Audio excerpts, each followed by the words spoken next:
সমস্ত কিছু সরঞ্জাম রেডি করে বসে গিয়েছি পিঠে পুলি বানানোর জন্য। আর এই প্রথমবার আমি নিজের অভিজ্ঞতাতে নিজে একা প্রথমবার বানাচ্ছি পিঠে। চলো সেটাই তোমাদেরকে দেখাতে থাকি।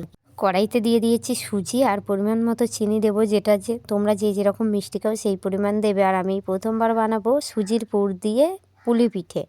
তোমরা যদি কেউ এইভাবে খেয়ে থাকো অবশ্যই কমেন্টে জানিও। আমি তো ফার্স্ট টাইম করলাম, তো খেতে বেশ দারুণ টেস্টি হয়েছিল। এদিকে আমার ছিল মিষ্টির রসটা গরম করে তার মধ্যে সুজি ভিজিয়ে দিয়েছিলাম। এটা আবার আরেকটা পিঠে হবে, তার জন্য এদিকে সুজিটাও লাল লাল করে ভাজা হয়ে গেছে। আমি পরিমাণ মতো জল দিয়ে নামিয়ে নেব। আর ওদিকে আছে চাল বাটা, চালটা ভিজিয়ে রাখা ছিল, সেটাকে আমি বেটে নিয়েছি। আর এদিকে দুধ ফুটছে, এর মধ্যে দিয়ে দেবো একটু এলাচ দুধ পুলি করার জন্য।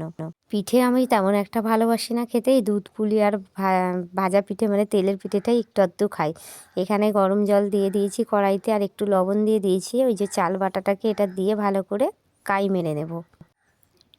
এই দেখো আমি কাই মেরে নিচ্ছি। তোমরা কে কে পুলি পিঠে এরকমভাবে বানাও জানিও। পুরো একদম আটার মতো হবে, আর এটাকে ভালো করে ঠেসে মেখে নিতে হবে। তারপর আমি গোল্লা করা শুরু করে দিয়েছি। আর আমার সাথে ক্যান্ডিডেট অনেকেই ছিল, যেটা আমার দেখানো হয়নি। প্রিয়ম প্রীতিশ ছিল, ওরা আমার হাতে হাতে হেল্প করছিল। আর আমি এদিকে পুর দিয়ে পুলিটা পুরোপুরি রেডি করছিলাম। প্রিয়ম প্রীতিশ খুব ভালো পারে এই কাজগুলো, জানো তো তোমরা। আগেরবারে মোমোর ভিডিওতে দেখিয়েছি, মোমোর মতনই কিছুটা জিনিস। এই যে সুজির পুর দিয়ে আমি পুলিটা রেডি করে নিচ্ছি।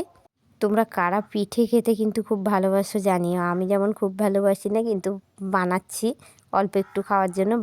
বাড়িতে সবাই বাকিরাও খেতে ভালোবাসে। এই দেখো আমি পুরো প্লেটে রেডি করে নিয়েছি। আর এদিকে দুধের মধ্যে পরিমাণ মতো চিনি দিয়েছি, দিয়ে ভালো করে ফুটিয়ে নিচ্ছি। আর তারপর পিঠেগুলো একে একে দিয়ে দেবো এর মধ্যে।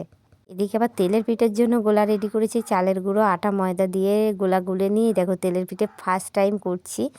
আর কেমন হয়েছে দেখো, আমার তো বেশ ভালোই লেগেছে ফার্স্ট টাইম। আর খেতেও কিন্তু দারুণ টেস্টি হয়েছিল। ভিডিওটা ভালো লাগলে পাশে থেকে